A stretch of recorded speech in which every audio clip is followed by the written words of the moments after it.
Hello বন্ধুরা, তোমরা দেখতেই পাচ্ছ আমরা গাড়িতে বসে আছি, দার্জিলিং যাচ্ছি। দেখতে পাচ্ছ বাইরের ভিউটা কতটা সুন্দর। দেখো দেখো চারিদিকে শুধু পাহাড় আর পাহাড়, ঘর আর পাহাড়। দেখো কতটা সুন্দর জায়গাটা। দেখো গাড়ির থেকে বসে ভিডিও করছি, ঠিক মতো হচ্ছে না। এই দেখো, এই যে রাস্তাগুলি দেখতে পাচ্ছ, এই রাস্তাগুলি দিয়ে আমরা এসেছি, উপরে উঠেছি। পাহাড়ের সাইডে দিয়ে রাস্তা। এই দার্জিলিংটা ৭,১০০ ফিট উপরে। তো আমরা ৭,১০০ ফিট উপরে উঠছি। এ দেখো পাহাড়ের উপরে কতগুলি ঘর দেখা যাচ্ছে। এই ঘরগুলো দেখলে তোমরা বুঝে ফেলবে যে তোমরা দার্জিলিং এসে পড়েছ, যদি কখনো আসো। আর দেখো এই দেখো দূরে যে ঘরগুলি দেখা গেছে, এই ঘরগুলি পুরো কাছাকাছি এসে পড়েছি। দেখো কতটা সুন্দর জায়গা। আর যারা এসেছো তারা তো জানোই কতটা সুন্দর একটা জায়গা দার্জিলিং। দেখো যারা আসোনি তারা অবশ্যই আসবে, আসলে বুঝতে পারবে। এই দেখো এটা, এই যে ট্রেনের রাস্তা দেখতে পাচ্ছ, এটা হলো টয় ট্রেনের রাস্তা।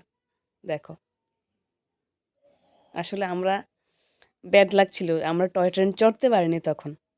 সবসময় টিকিটটা পাওয়া যায় না। দেখো গাড়ির রাস্তার সঙ্গেই টয় ট্রেনের রাস্তা। দেখো গাড়ির রাস্তার উপর দিয়ে টয় ট্রেনের রাস্তা গিয়েছে। এখানে টয় ট্রেন আর গাড়ি একসাথে চলাচল করে। দেখো তোমরা দেখতে পাবে এখন।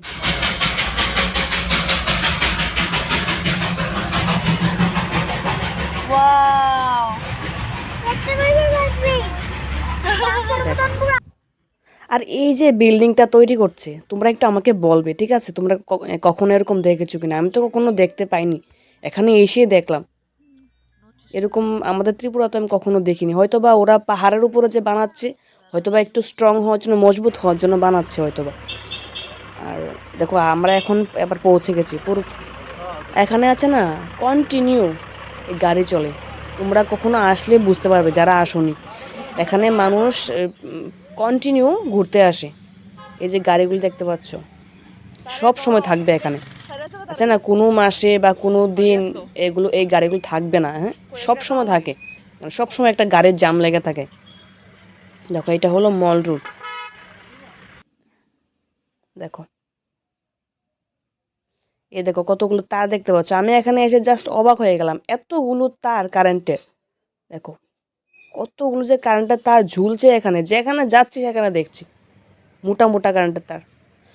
তো আমরা এখন হোটেল রুম খুঁজছি, হোটেল রুম পাচ্ছি না, কারণ আমরা অনলাইনে বুকিং করে নি, ভেবেছি এখানে এসে পেয়ে যাব। দেখো ডগটা কত কিউট। তো এখন হোটেল রুম অনেকক্ষণ ধরে খুঁজছি। দেখো এটা আমার হাজব্যান্ড আর ছেলে। অনেকক্ষণ ধরে আমার ছেলে তো হেঁটে হেঁটে বলছে আর পাচ্ছি না।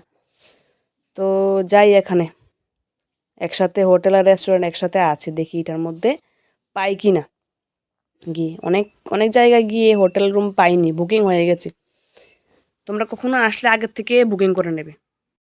ভিডিওটা ভালো লাগলে অবশ্যই বলবে।